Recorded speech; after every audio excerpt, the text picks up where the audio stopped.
Hey, what up guys, welcome back to the channel. Today's video is an interesting one. Since last startup we have lost the oil pressure in this car, and it's a pretty bad one because we might have ran the car maybe for a minute without oil pressure, so we're not sure if it spun the bearing or if it did anything else. But we noticed that it wasn't sounding good, so we took off one of the valve covers. There was like slightly less oil in the valve covers than it should have. And then the next thing is I took off a distributor cap, which is right here. I took it out, used the drill to run the oil pump, and we noticed that there wasn't much oil pressure in the heads. So took off the oil pump, and seemed like one of the gears came off its shaft. So I'm gonna take that off right now, and I'm gonna show you, and I'll explain what the problem is. All right, in the back of the block, these cars have external oil pump, and this is where it's located, right next to the oil pan. So we're gonna take that off right now, and the gears came off, and that's the shaft. All right, here is the oil pump that we took off the car.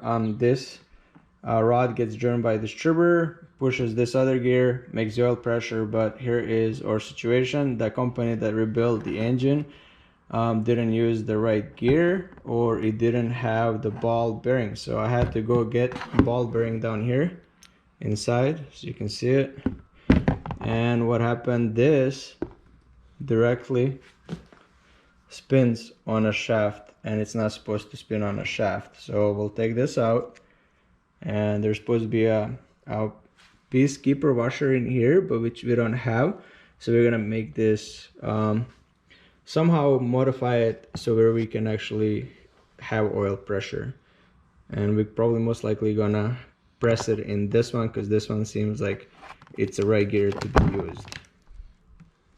The problem has been fixed. We have pressed this gear onto the shaft, which is the right gear. The tolerances were much smaller, and this one has bigger tolerances. And we also added the ball bearing down here. So now when we put the shaft in the oil housing, there's maybe like 2-3 thousandths spacing in the bottom. So now we are gonna assemble everything and give it a whirl. Hopefully we didn't spawn any bearings, but if we did, we don't care, because this engine is gonna come out anyways. But it would be nice to just drive it the way it is, but we'll get it going. So let's just assemble it. Assembling is pretty easy, couple of bolts, and we should have a running engine with some oil pressure. All right, we're gonna crank it up, make sure the oil pressure comes up. All right, let's go.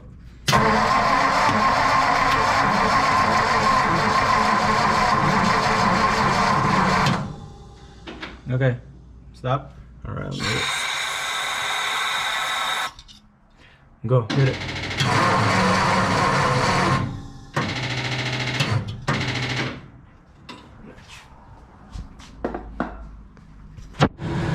All right, leave it to the mechanic shop to fuck it up. The engine has seized up, so here is a good chance for us to actually put a Coyote in that bitch. So we're just gonna go with Coyote versus 3-valve. Pay a little extra, get more horsepower, and just have a decent engine. So thank you guys so much for watching. I know it wasn't much. Make sure you hit the like, subscribe, and I'll see you in the next one.